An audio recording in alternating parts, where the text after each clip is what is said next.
Fala galera, sejam todos muito bem-vindos a mais um vídeo do E Agora, José? Como foi prometido, na verdade era para ser uma live no Instagram, né, sobre aprendizagem intencional. Porém, a gente sempre encontra algumas dificuldades.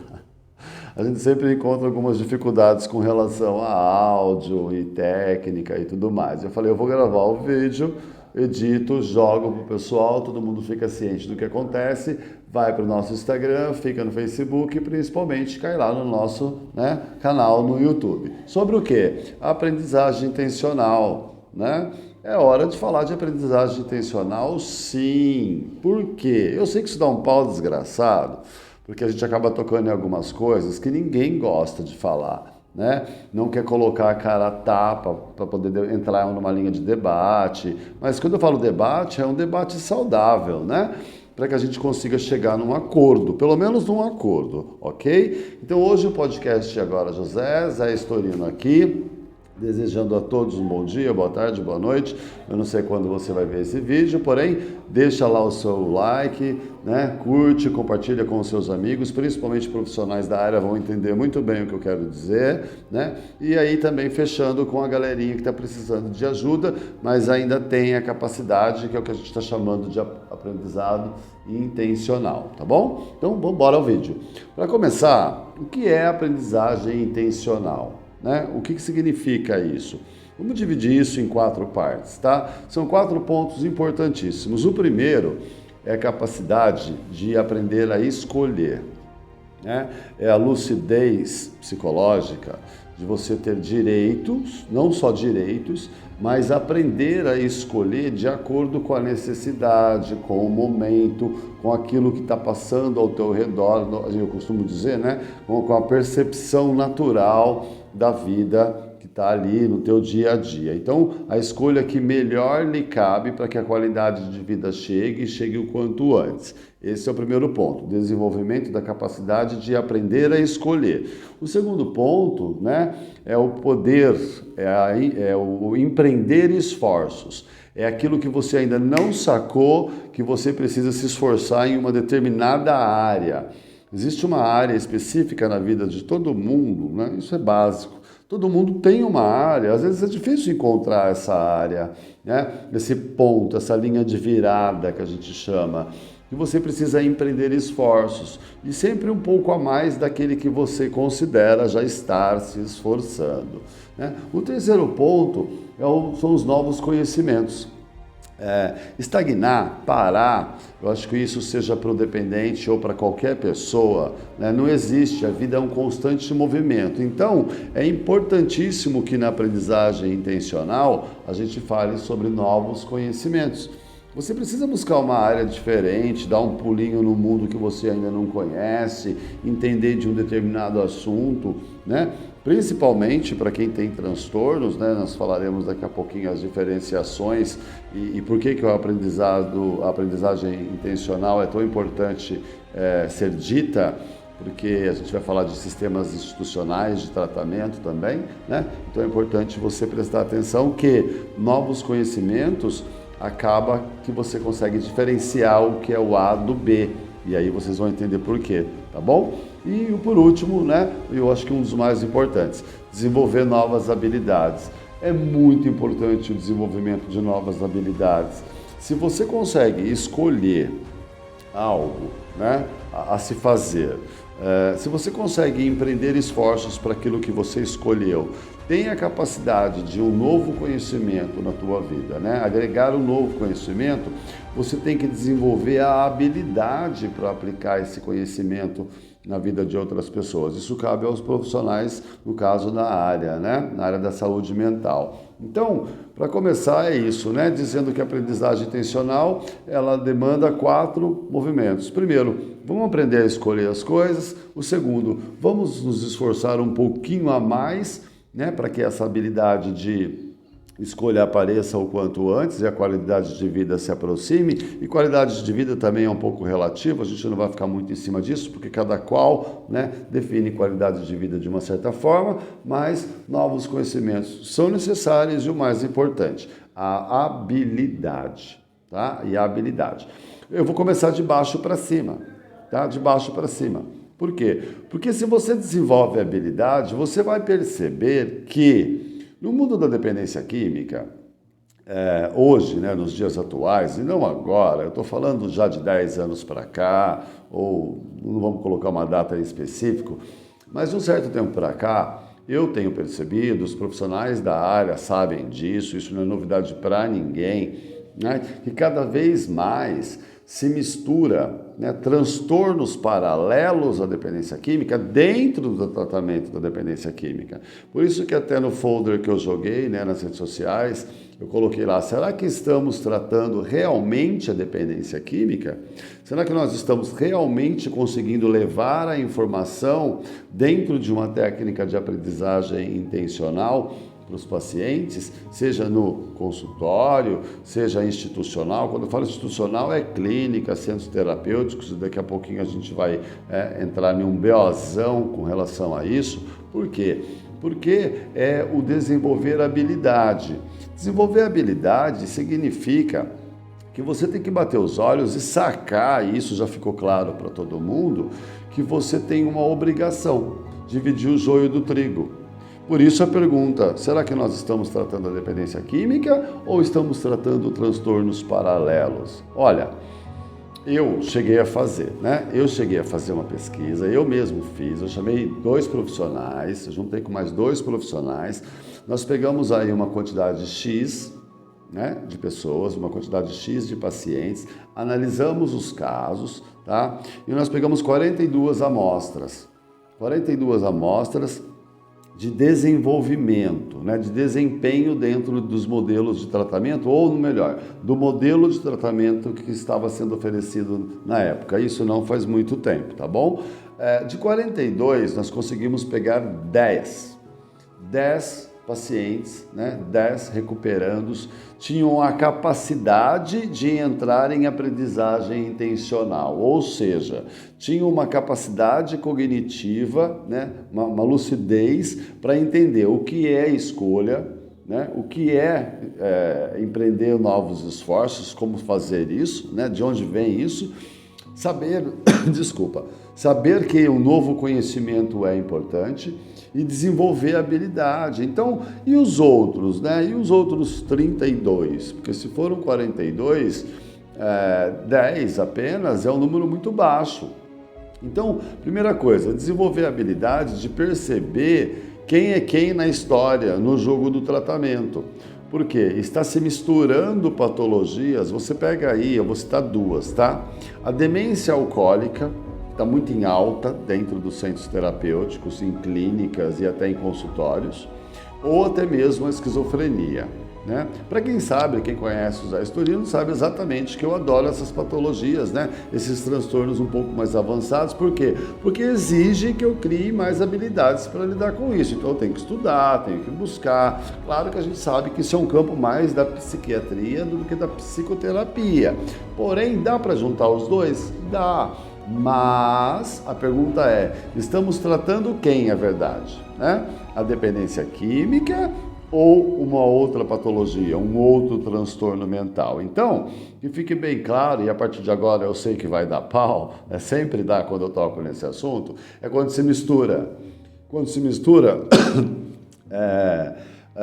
os 2 modelos de tratamento, o modelo psiquiátrico com o modelo terapêutico. Olha, existe um rolo que se faz, porque isso atrapalha muito o desenvolvimento emocional do paciente e isso atrapalha muito a demanda, né, a velocidade com que a gente consiga buscar resultados para trazer uma resposta ali, seja para o familiar ou para o próprio paciente. Por quê?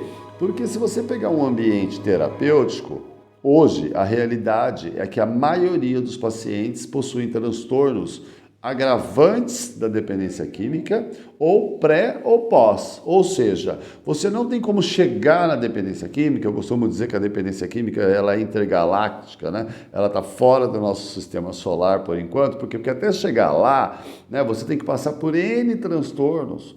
Então, se você pegar só 2, citei apenas 2, a demência alcoólica, no caso, né? E a esquizofrenia. Existe uma estabilização a ser feita medicamentosa, psiquiátrica, com uma didática, uma dinâmica totalmente diferente de você pegar um paciente que apenas foi lá, usou substância, retirou-se a substância do paciente e a lucidez dele voltou. Então você diz a ele: filho, nós vamos entrar no modelo de aprendizado intencional a partir de hoje, ok? Ele vai entender. Então vamos falar de escolhas, falamos de escolhas. Vamos falar de esforços, falamos de esforços. Vamos falar de novos conhecimentos, falamos de novos conhecimentos. E por final, agora bora criar habilidade para isso? Cara, fica show de bola. Você faz aquilo com que é o propósito, né, de um tratamento terapêutico, que é devolver o paciente para ser produtivo na sociedade. Agora, sem essa habilidade, o profissional ele fica meio que numa guerra,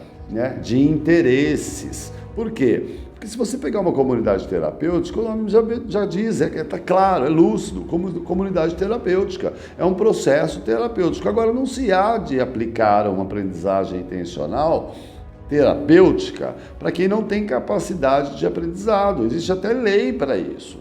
Institucionalmente falando, você não consegue, está na lei lá, né? Para que se haja uma internação, para que se haja um tratamento institucional, a partir de uma determinada idade, por exemplo, né, isso requer leis, né, a gente está falando aqui no caso de políticas públicas.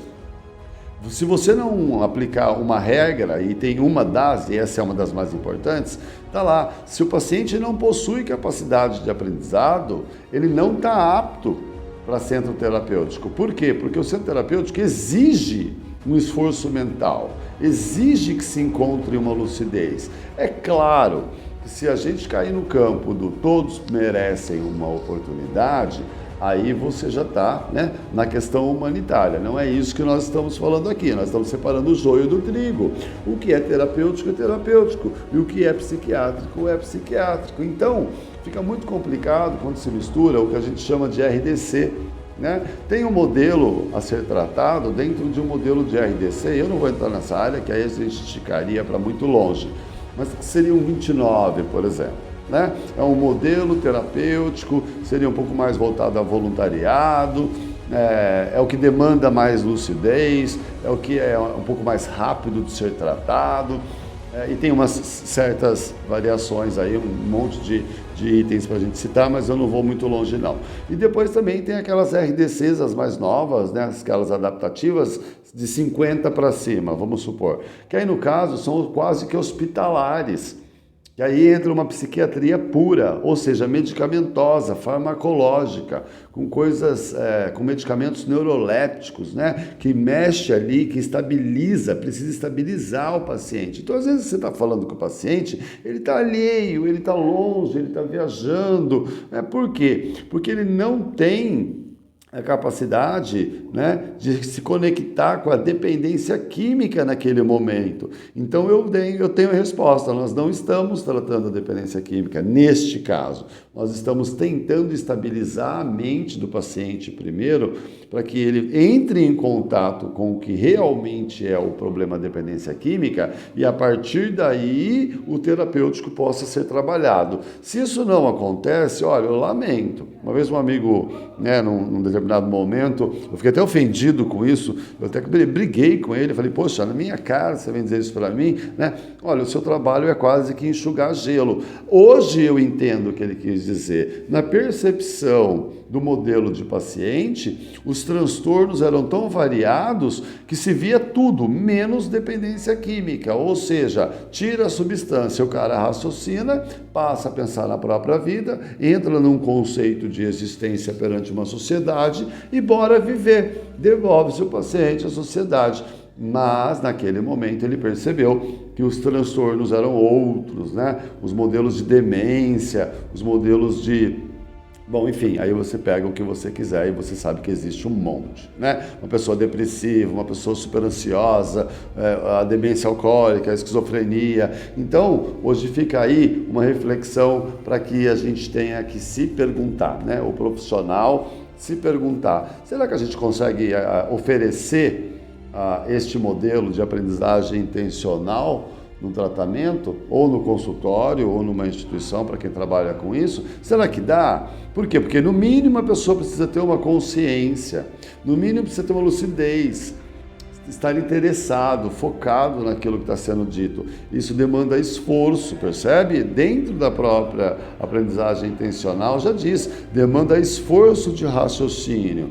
E se a pessoa não tem, né? E isso faz parte da patologia que ela possui. Então ela merece essa análise por parte do profissional. Identifique o que ele precisa, né? Não saia oferecendo, como eu costumo dizer, né, fatias do mesmo bolo para transtornos diferentes. Nós não podemos fazer isso. Isso está completamente errado, né?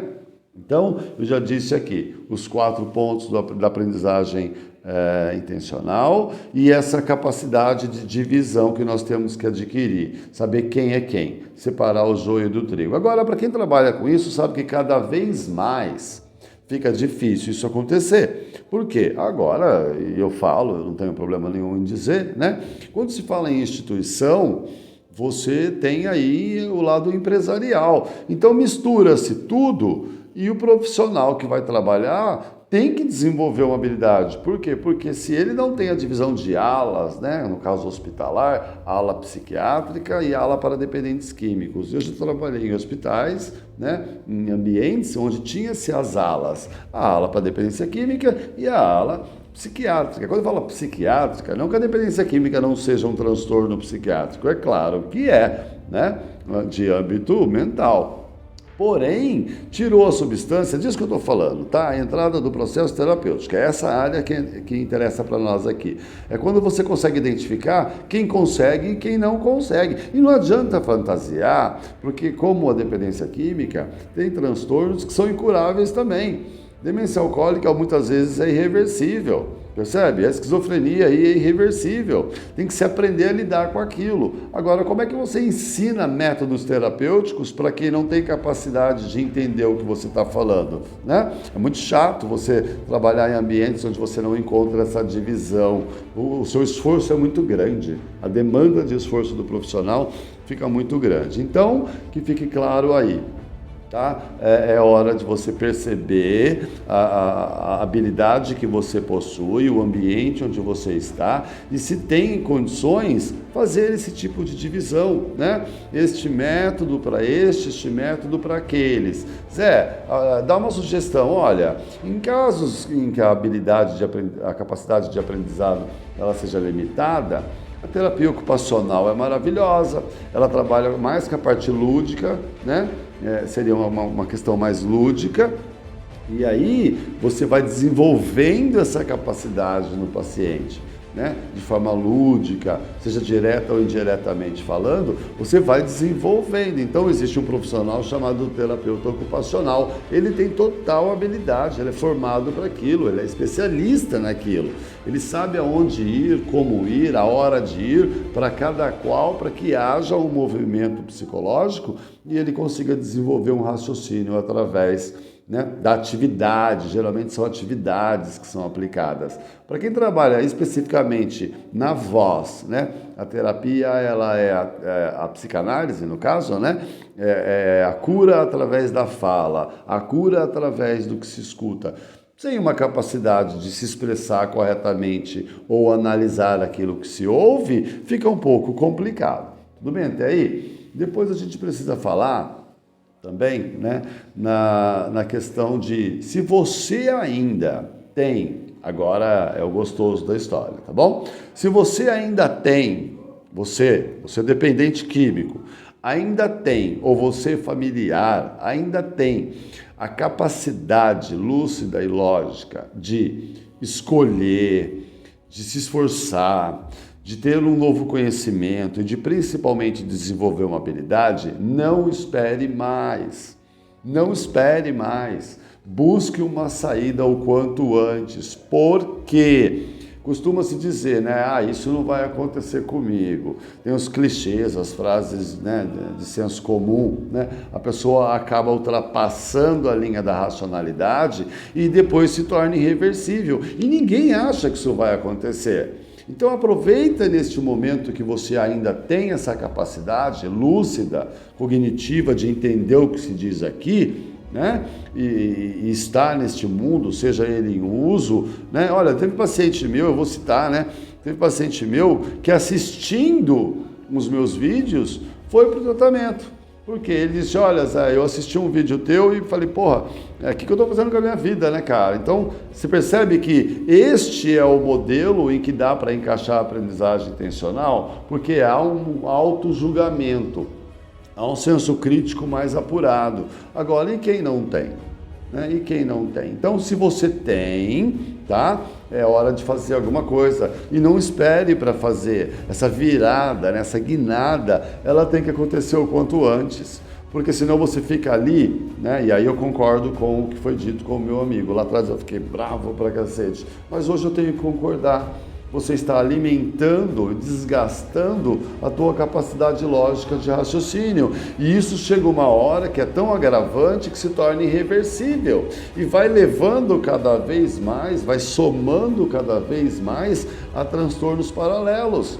Né? Vai te deixando mais ansioso, alguns mais deprimidos, alguns se tornam border, né? Que seria o borderline, já até discutimos isso aqui. Você vai desenvolvendo patologias diferenciadas que depois, para tratar a raiz da situação ou aquilo que se veio fazer, no caso dentro de uma instituição, que é a dependência química, é praticamente impossível. Então as pessoas às vezes ficam até bravas comigo, me criticam bastante. Eu falo, olha, nós estamos tratando tudo aqui, menos a dependência química. Claro, não tem como ter capacidade para raciocinar. Porque a dependência química demanda raciocínio. Você estabiliza simplesmente através de forma medicamentosa. Então isso é um paliativo, isso não é um tratamento. Isso é uma amenização. Isso é quase que uma redução. Agora eu vou tomar porrada. Isso é quase que uma redução de danos. Isso só está diminuindo o impacto do sofrimento pela falta de raciocínio lógico do paciente. Para quê? Para devolvê-lo à família. Só que ele vai chegar em casa, ele continua sem a habilidade de lidar com os problemas. A família continua sem a habilidade. Ela também não foi treinada para isso. Então perceba, aprendizagem intencional significa adquirir mecanismos, eu citei 4, para que você, já que está na tua mão a capacidade de escolher, né, novos conceitos, novos esforços, conhecimentos e principalmente habilidade, cara, aproveita. Vai para cima. É aí que entra aquela sacada da volta por cima. É aí que entra aquela sacada do não precisa perder tempo. Porque nós já falamos aqui, né? O tempo cronológico e o tempo de percepção psicológica. Nós já citamos isso aqui. Olha que bacana. Você sabe que você não tem tempo a perder porque a vida caminha para o final. Você sabe que você precisa pôr a mochila nas costas e ir buscar uma solução para o seu problema. Você sabe quando você é a causa do problema ou quando você simplesmente faz parte de um problema. Você desenvolve a habilidade de resolver problemas, você se torna um provedor de soluções.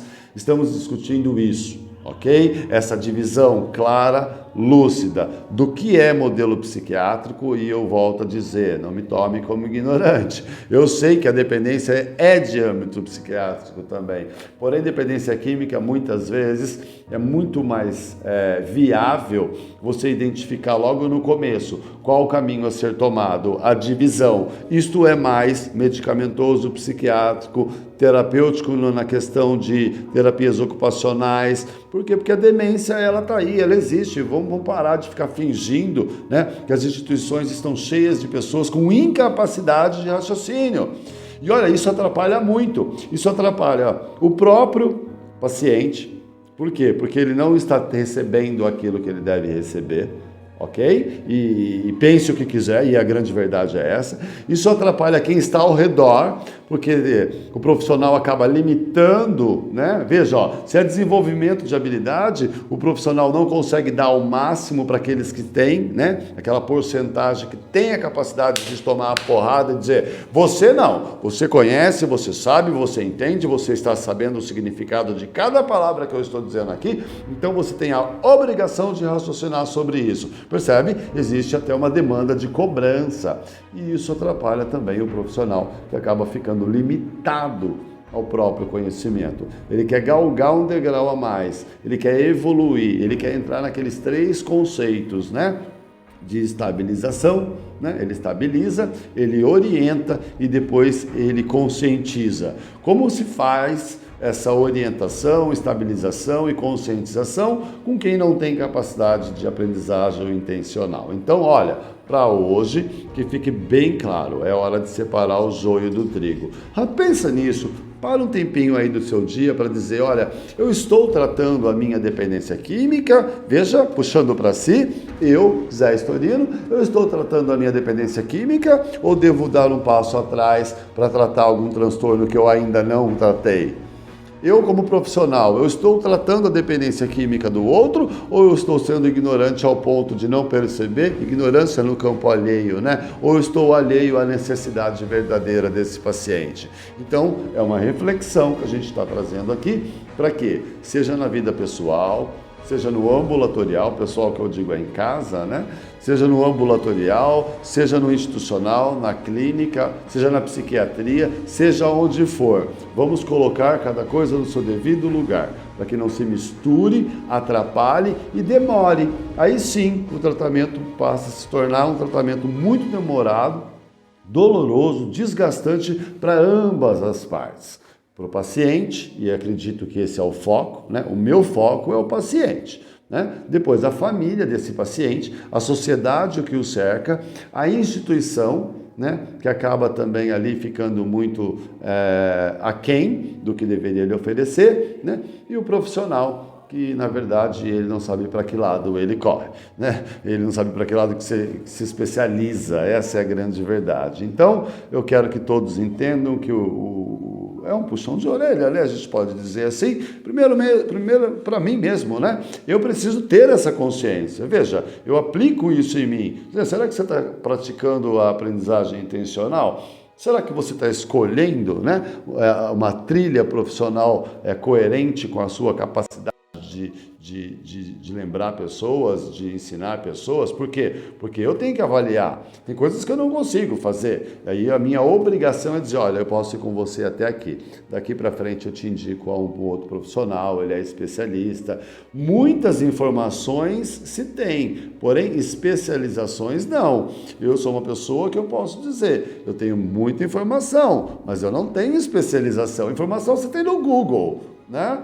Então, assim, não confunda informação com especialização. Vamos cada um no seu lugar, cada um do seu jeitinho e sempre lembrando, quem merece a máxima atenção é o paciente. Quem merece a máxima dedicação, essa questão do desenvolvimento de habilidade e esforços a mais, é o paciente. Então, hoje, a ideia foi essa. Um vídeo aí de meia horinha, né, para dizer que nós temos uma técnica chamada aprendizagem intencional, que envolve 4 fatores, porém, dentro da realidade que a gente vem encontrando o mundo afora, está totalmente ao contrário.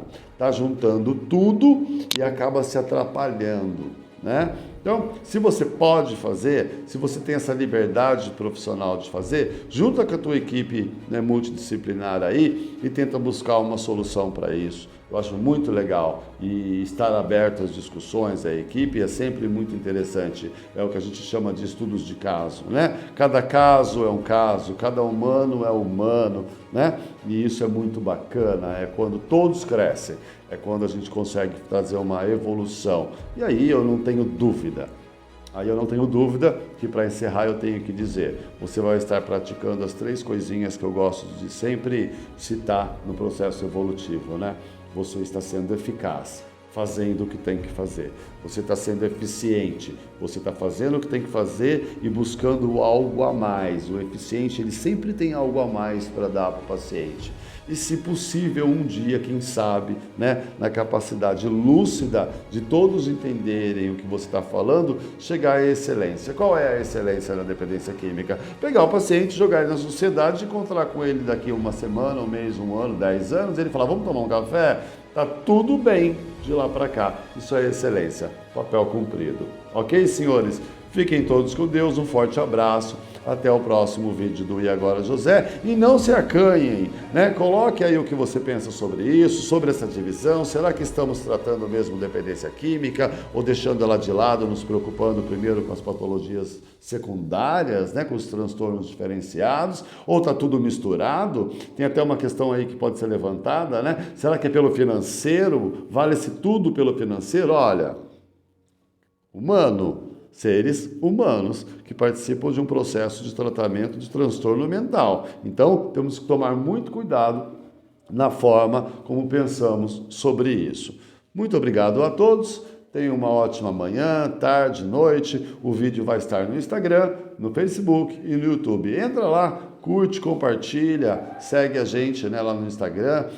O nosso canal está começando a crescer, está bacana, gosto muito do que eu faço. Agradeço a todos a participação. Um forte abraço, até o próximo vídeo.